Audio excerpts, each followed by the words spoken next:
Hare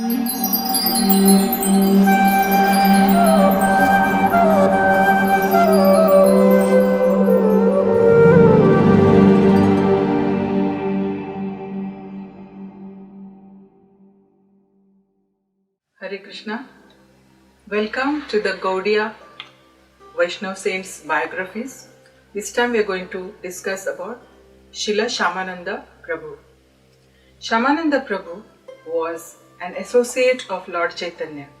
He was sent to this mortal world to preach the glories of the Lord. So he was born in 1535 AD in Dharenda Bhadura Pura, Midnapur district in Orissa. His parents were Krishna Mandal and Durika. They named the child as Dukhi because prior to his birth, many of their children had passed away. But by Lord Jagannath's mercy, he was protected and saved. Soon he grew up to a very brilliant student and learned poetry, Sanskrit grammar and rhetorics. He was a scholar. But he had heard a lot about Lord Chaitanya and Lord Nityananda Prabhu, and so he wanted to take shelter at their lotus feet. So in 1554, he was initiated by Hriday Chaitanya. Hriday Chaitanya was a disciple of Gauridas Pandit. Gauridas Pandit was Krishna's friend in his previous life named Subal.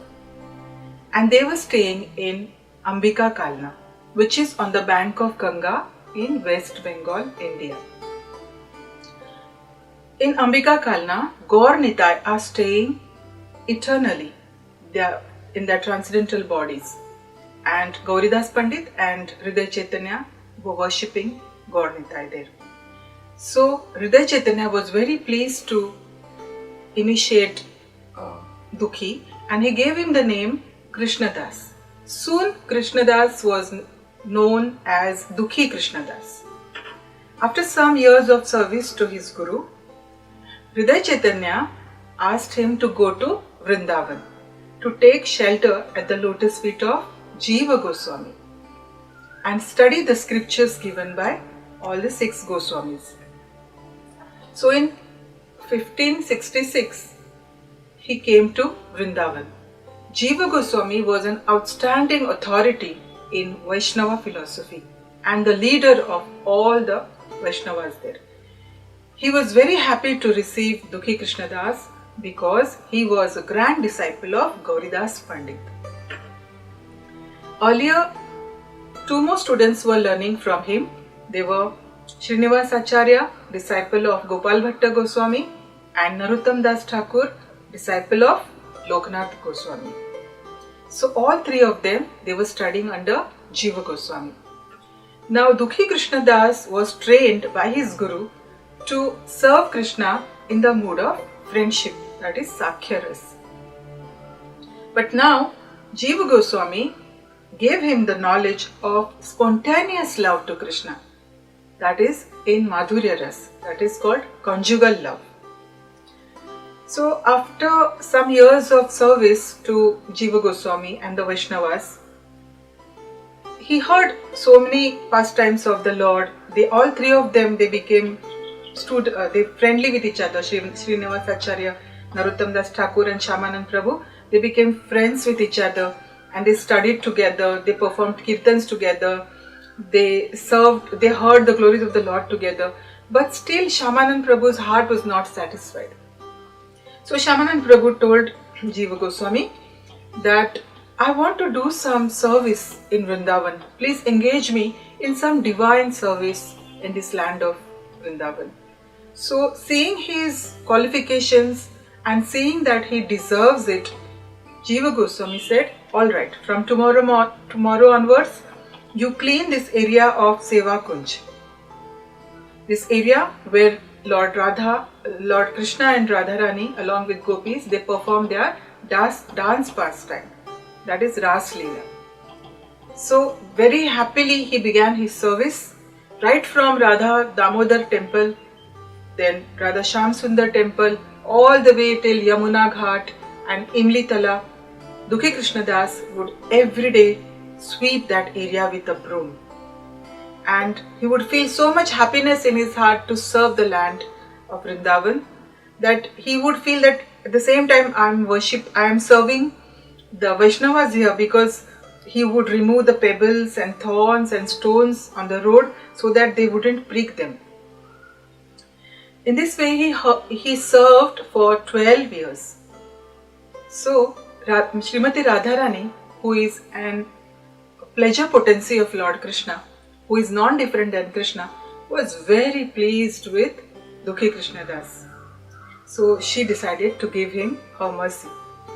One day it so happened that while sweeping the Seva Kunj area, which is called Kunj Kanan, he found an anklet there. It was a golden anklet. It was lying under a pomegranate tree. So he picked it up, and as soon as he touched it, he had divine feelings in his heart and his whole body was filled with joy. He looked at it. It was studded with blue sapphire and its beams were spreading in all directions. He understood that this ornament is not from this world. It must be belonging to some spiritual person. So he kept it under his cloth and kept his service going on. That night, Srimati Radharani told Vishakha Devi, her friend, that Vishakha, go and see in the Kunja area, Kunja Kanan area, whether my anklet has been fallen there, because last night when I was dancing there, I have lost my left foot anklet. So Vishakha Devi came searching for the anklet next morning. That was Vasant Panchami in the year 1578. So she saw Dukhi Krishna Das sweeping the area. So she asked, Baba, have you seen an anklet here? A golden anklet? So Dukhi Krishna Das understood that something is going to happen now. So he said, yes, I have seen. So she said, will you give it to me? So he said, who are you and from where are you? Where do you stay? So she said, I am a coward girl and I am staying in this village nearby. He asked, does this anklet belong to you? She said, no. Then whom does it belong? She said, it belongs to a newly wedded bride in my house. He asked, then how did it fall here? So she said, yesterday evening she had come here to pick up flowers and she slipped here. So it must have fallen at that time. So will you please give it to me? So he said, alright, then bring her. I will give it to her personally. So Vishakha Devi couldn't answer. She said, alright, you wait, I will bring her. She went and reported to Srimati Radharani, and Srimati Radharani along with the gopis came there. And she hid behind a large tree, and Vishakha Devi came and said, Baba, my friend has come. So when Dukhi Krishna Das got her darshan, he was filled with ecstasies. He fell onto the ground in the dust of Vrindavan and he paid thousands and thousands of obeisances to Srimati Radharani. And then he had so many ecstasies in his body, but he controlled himself and gave that anklet, which is called Manju Ghosh, to Vishakha Devi. Then Vishakha Devi said, my friend wants to give you some benediction. Ask for something, she will give you. So Dukhi Krishna Das said, I do not want anything. I just want the dust of her lotus feet. She said, alright, then you come and take bath in Radha Kund. So Vrinda Devi accompanied him and took him to Radha Kund. As soon as he entered the Radha Kund and took a dip, his body changed into a gopi named Siddha Manjari. But her complexion changed. He was before fair, so now the complexion had become golden. So Vishakha Devi called her Kanaka Manjari. Kanaka means gold. And Vishakha Devi took her to Srimati Radharani, who was seated in her temple surrounded with thousands of gopis. She was sitting on a throne. So Kanaka Manjari, who is Dukhi Krishna Das, paid obeisances to Srimati Radharani And Srimati Radharani said, I am very pleased with your service and your sincerity. Come here.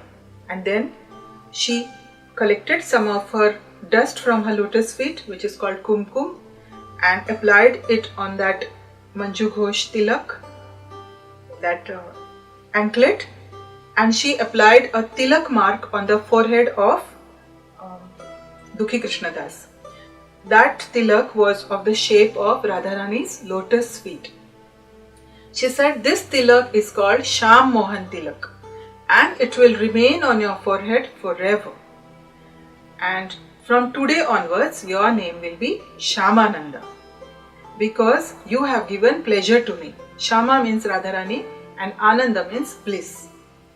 And then she saw that Dukhi Krishna Das, who is now Shyamananda, was feeling a lot of anxiety in his heart, because he knew that now he will be separated from Radharani. So she said, do not worry, I will give you a deity whom you worship. So she personally took out a beautiful deity of Shyam Sundar from her own lotus heart and gave it to Shyamananda. That deity was very beautiful and cute. So she said, you worship this deity when you go to the mortal world back, and you will not feel separation from me. And now you go and preach our glories in the material world, and at the end of your life you will come back to me. And she also said, in Kali Yuga, people are devoid of devotion to Krishna. So whoever will take darshan of this deity, they will be freed from the cycle of birth and death. They will have no misfortune in their house, and they will attend loving service to Krishna, and at the end of their life they will come to Krishna. Then Vishaka Devi said, but do not tell this to anyone except Jiva Goswami. And then everyone disappeared.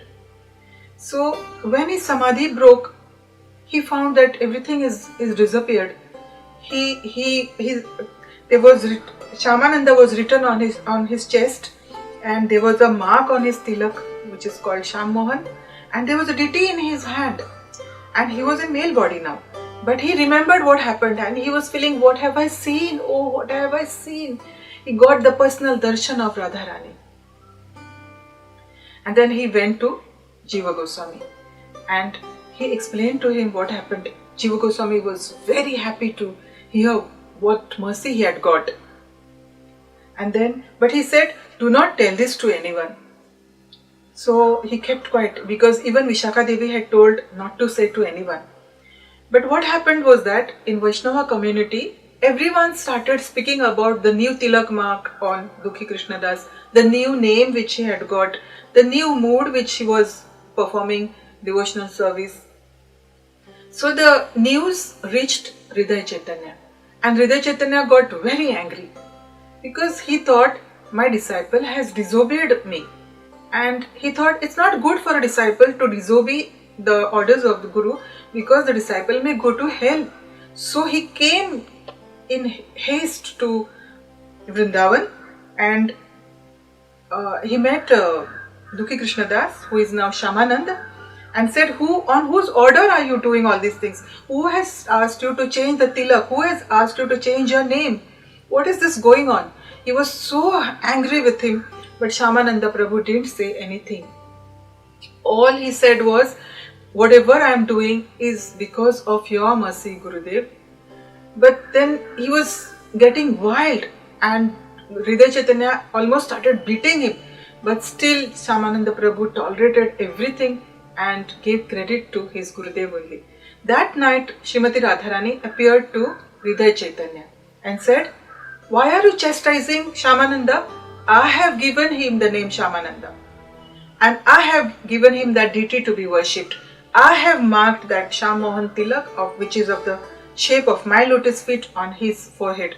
Why are you chastising him? And I have personally taken him in my group to perform devotional service in conjugal mood. So Hriday Chaitanya understood everything what was going on. So he came to Shyamananda and begged forgiveness from him. But Shyamananda said, "No, Gurudev, everything happened because of your mercy unto me." In this way, being satisfied, Hriday Chaitanya went to Ambika Kalna. Now, having sufficiently trained all the three students, Jiva Goswami entrusted them a service of preaching in Bengal. So he said, now you go to Bengal, all three of you, and preach the glories of Lord Chaitanya. Because at that time there were division in the philosophy which was given by Lord Chaitanya. It was called Apasampradaya. So he said, now you go and give the correct philosophy, give the pure teachings of Lord Chaitanya in Bengal and Orissa. So they collected all the books of Goswamis in boxes and loaded them in many bullock carts. So many bullock carts were filled with literatures of 6 Goswamis. And they started traveling to Bengal. But on the way, in the town called Vana Vishnupur, there was a king who was named Birambir. He stole everything from them. He attacked them and along with his servants and dacoits, and everything was stolen. Actually, what happened was that he was told by his astrologer that a great wealth is going to come in your kingdom. A great treasure is going to come. So he thought these boxes were filled with some treasure, and then they stole everything. But now what? Now how to preach in Bengal? So Srinivasa Acharya stayed there to regain the books, and later he regained them. Narottam Das Thakur went to Kheturi Gram, and Shyamananda went to Ambika Kalna to serve his Guru again. And when he went there, he served his Guru nicely and he started preaching massively. And he made so many thousands and thousands of people devotees of Lord Krishna. It included Brahmanas, Kshudras, atheists, Muslims, yogis, and so many others. His main disciple was Rasikananda. And his 5 seats of preaching were Rayani, Bahadurpur, Dharendra, Gopivallabhpur and Narsinghpur. He would preach in a style, his main preaching style was through kirtans, and he had a particular style of kirtan which was called Reneti, but now it is no more existing. So he would preach, he would do a lot of preaching programs for days together and lot of kirtans, but now his end was coming near. In Gopivallabhpur he established Radha Govindji temple. So in his old age he almost lived for 100 years, and when he was becoming old, Lord Krishna appeared to him in his dream and said, now enough, now you come back. And soon he was sick, and he fell so much sick that no medical treatment could heal him. So he told his disciples, now do not give me any medical treatment, I am leaving now. So in the year 1623 AD, he left this abode and went back to Krishna. All glories to Shyamananda Prabhu. So that deity which was given to him, Radha Shyam Sundar, is still being worshipped in Radha Shyam Sundar temple of Baldev Vidyabhushan in Seva Kunj. The temple is just near Radha Damodar temple in Vrindavan. And where the anklet was found is called Nupur Prapti Sthan, which is opposite to that temple, and Shyamananda Prabhu's Samadhi is just beside Nupur Prapti Sthan. This deity was adored and loved by all the acharyas. The founder acharya of ISKCON, Srila Prabhupada, also used to love this deity and go and take darshan of this deity every day. He was so much attached to this deity that during the inauguration of Krishna Balram temple in Vrindavan, he named Radha Krishna deities as Radha Shyam Sundar. All glories to Shyamananda Prabhu, all glories to Radha Shyam Sundar deity, all glories to Srila Prabhupada, because of whose mercy we are getting to know the biographies of different acharyas. Thank you for watching this video. Hare Krishna.